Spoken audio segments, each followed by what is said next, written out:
শরীয়তপুরের জাজিরায় এবার পাট আবাদের সময় বৃষ্টিপাত না হওয়ায় কিছুটা বিপাকে পড়েছেন কৃষক। কাঙ্ক্ষিত ফলন ঠিক রাখতে কৃষি বিভাগের পরামর্শে অনেকে ইতিমধ্যে সেচ দিয়ে পাটের বীজ ছিটিয়েছেন।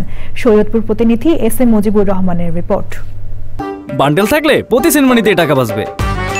বিকাশ সেনমানি বান্ডেল কিনে জিতুন প্রতি লেনদেনে। চৈত্র মাসের শেষের দিক থেকে বৈশাখের মাঝামাঝি সময় থেকেই জমিতে পাটের বীজ ফেলতে থাকেন কৃষক। তবে এবার এই সময়টাতে বৃষ্টিপাত না হওয়ায় বিপাকে পড়েছেন তারা। অনেক অগ্রগামী কৃষক সেচ দিয়ে পাট বুনলেও এখনো অনেকেই পর্যাপ্ত বৃষ্টির অপেক্ষায় দিন গুনছেন।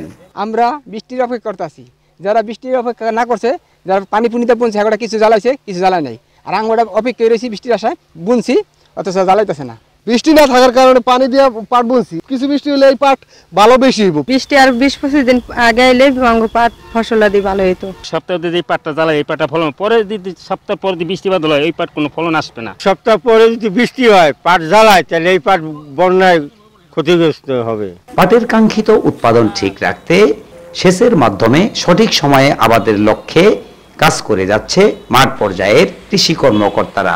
এই অঞ্চলে প্রয়োজনীয় বৃষ্টিপাত হয়নি, তাই পাটের আবাদ যাতে বিঘ্ন না ঘটে সেজন্য আমরা কৃষকদের সেচ প্রদানের মাধ্যমে পাট আবাদের পরামর্শ প্রদান করে যাচ্ছি। এজন্য আমাদের উপসহকারী কৃষি কর্মকর্তাগণ নিয়মিত মাঠে মনিটরিং জোরদার করেছেন যাতে পাটের উৎপাদন বৃদ্ধি পায়। এবছর জাজিরা উপজেলায় পাট আবাদের লক্ষ্যমাত্রা নির্ধারণ করা হয়েছে ৯,৭৫৫ হেক্টর জমিতে। শরীয়তপুর থেকে S M Mujibur Rahman, Channel I.